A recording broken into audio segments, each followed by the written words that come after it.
আসসালামু আলাইকুম ওয়া রাহমাতুল্লাহি ওয়া বারাকাতুহু। কেমন আছেন সবাই? আশা করি আল্লাহর রহমত বরকতায় ভালো আছেন। তো আবার হাজির হলাম সাইফুর স্যারের বই spoken English zero two hero বইয়ের থেকে লিসন নাম্বার 29 থেকে আলোচনা করা হবে। যারা এখনো এই বইটি কেনা হয়নি তাদের এই বইটি কিনুন। তো চলে আসলাম। The is the table as high as the door. টেবিলটি কতটা উঁচু দরজার থেকে আপনি বলতে পারেন তিনটা যে কোনো একটা। আমরা যে জিনিসটা করব সেটা হলো আপনার দেখুন টেবিল আছে, ডোর আছে। তো ওখানে আমরা কোশ্চেন করছি এবার অ্যান্সার দিই। No, the table is not as high as the door but it is taller than the door. আপনি ভেঙে গিয়ে পড়তে পারেন no, the table isn't as high as the door, না টেবিলটি নয় অতটা উঁচু দরজাটা, but is lower than the door, বরং এটি দরজার চেয়ে নিচু। ভেঙে ভেঙে সুন্দর বলতে বা একসাথেও বলতে পারেন। আপনি প্রথম অবস্থায় ভেঙে ভেঙে পড়বেন এবং লাউডলি অবশ্যই জোরে জোরে পড়বেন যাতে আপনার মুখে জড়তা কেটে যায়। আবার টেবিল আছে, আপনার ডোর আছে, যে আপনি চেঞ্জ করে আপনি বাক্য তৈরি করবেন, প্র্যাকটিস করবেন। প্র্যাকটিসের কোনো বিকল্প নেই। পরেরটায় যাই। ২ নম্বর দেখুন, is this building as high as Mount Everest. এই দালানটি কি কতটা উঁচু যতটা এভারেস্ট মানে এই বিল্ডিংটা কতটা উঁচু? মাউন্ট এভারেস্ট জানি সবচেয়ে বড় পাহাড়। No, this building is not as high as the Mount Everest. না, এই বিল্ডিংটি মাউন্ট এভারেস্টের মতো উঁচু না, বাট ইটস দ্য লর্ড দেন মাউন্ট এভারেস্ট, বরং এটি আরো নিচু এভারেস্ট পর্বতের চেয়ে। আপনি এখানে চেঞ্জ করবেন। এখানে লেগেছে ব্রিটিশ আমল থেকেই পদ্মা বানানটি লেখা লেখা হয় সেটা ভুল। পদ্মা, পদ্মা লেখা উচ্চারণ শুনবো বলবো পদ্মা বলে আমরা উচ্চারণ হবে পদ্মা, পদ্মা, পদ্মা। সুন্দরভাবে লেখা আছে। আমরা বলি পদ্মা, পদ্মা উচ্চারণ হবে কি পদ্মা। ওকে, পরেরটা আসি দেখুন, is the river Padma as long as the Jamuna. Padma নদী কি যমুনা নদীর চেয়ে লম্বা? No, the river Padma isn't as long as the Jamuna. না, পদ্মা নদীটা যমুনা নদীর মতন দীর্ঘ না, but it is the shorter than the Jamuna, বরং এটা আরো ছোট যমুনার চেয়ে।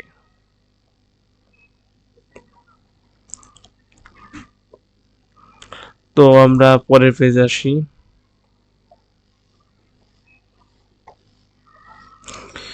Is Bangladesh as large as India. Bangladesh কি ভারতের মতন বড়? No, Bangladesh isn't as large as India. Bangladesh ভারতের মতন বড় না, but it's small than India, বরং এটি ভারতের চেয়ে ছোট। এবার দেখুন, is Nepal as large of China. এখান দিয়ে আপনি সেন্টেন্স প্র্যাকটিস করবেন, চিন্তা করে এবং লেখো সুন্দরভাবে। এটা সিস্টেম করে দিয়েছে। বুঝতে সমস্যা হয় কমেন্ট করবেন, আশা করি কোনো সমস্যা হবে না, ইনশাল্লাহ আপনি পারবেন। আর উদাহরণ প্র্যাকটিস করা যাক।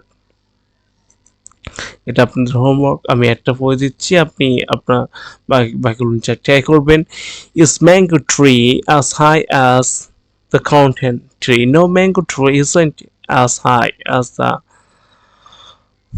coconut tree, but is small than the coconut tree.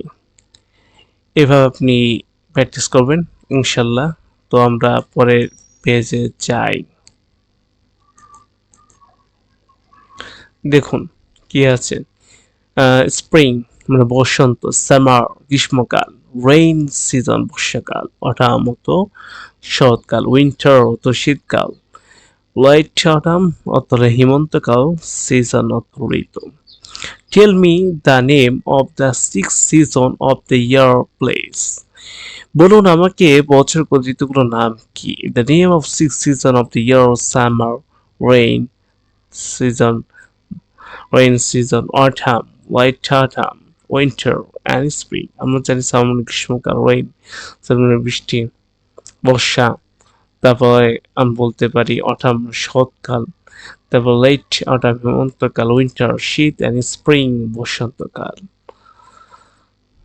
আরো প্র্যাকটিস করুন। Tell me about the 7 days week. আপনি বলতে পারেন কোন 7 ডেজ, যেমন Saturday, Sunday, Monday, Tuesday, Wednesday, Thursday, Friday. আপনার নাম, জানুয়ারি, ফেব্রুয়ারি, মার্চ, এপ্রিল। এগুলো ভিডিও আপনার আছে প্রথমে।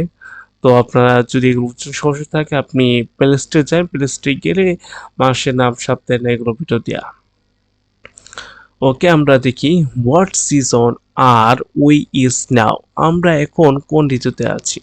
We are in the winter now. আমরা এখন শীতকালে আছি। What was the last season? আগের ঋতুর নাম কি ছিল? The last season was late autumn. আগের ঋতুর নাম ছিল হেমন্তকাল। What will the next season কি?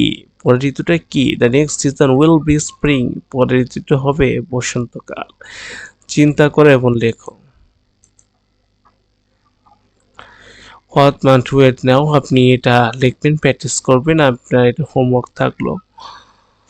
তো আর এই লাস্ট অ্যান্ড ফাইনাল পেজ আজকে ডিসকাস করে এখানে ইনশাল্লাহ আমি শেষ করে দেবো। দেখুন, প্রেসিড অত পূর্বে আসা, ফলো অর্থ অনুসরণ করা বা পরে আসা। Which day the precedes Wednesday. কোন দিন আসে বুধবার আগে? আমরা জানি থার্সডে, প্রেসিডে ওয়েডনেসডে। মঙ্গলবার আসে বুধবার আগে। Does Thursday precede Wednesday. বৃহস্পতিবার কি বুধবার আগে আসে? No, Thursday was not precede Wednesday but it follow Wednesday. না, বৃহস্পতিবার আসে না বুধবার আগে, বরং এটি পরে আসে বুধবারে। তারপরে which number follow the number of 30। 30 এর পরের সংখ্যা কি? 40। আমরা জানি 44 দ্য নাম্বার। আপনি এখানে 10 দিতে পারেন, 11 দিয়ে দিতে পারেন, চেঞ্জ করে আপনি প্র্যাকটিস করবেন। Think and write answer. আপনি বলুন what months follow to January, February follow to January, এইভাবে আপনি লিখবেন। তো আজকে এ পর্যন্ত কি থাকবে, ইনশাল্লাহ নেক্সট ক্লাসে আমরা আর কি 421 পর্যন্ত থাকলো, 422 থেকে আমরা শুরু করব। ডিও পেপালস প্রেসিডেন্ট থেকে শুরু করব। তো আজকে এই পর্যন্ত কি, সবাই ভালো থাকবেন, সুস্থ থাকবেন। আসসালামু আলাইকুম ওয়া রাহমাতুল্লাহি ওয়া বারাকাতুহু।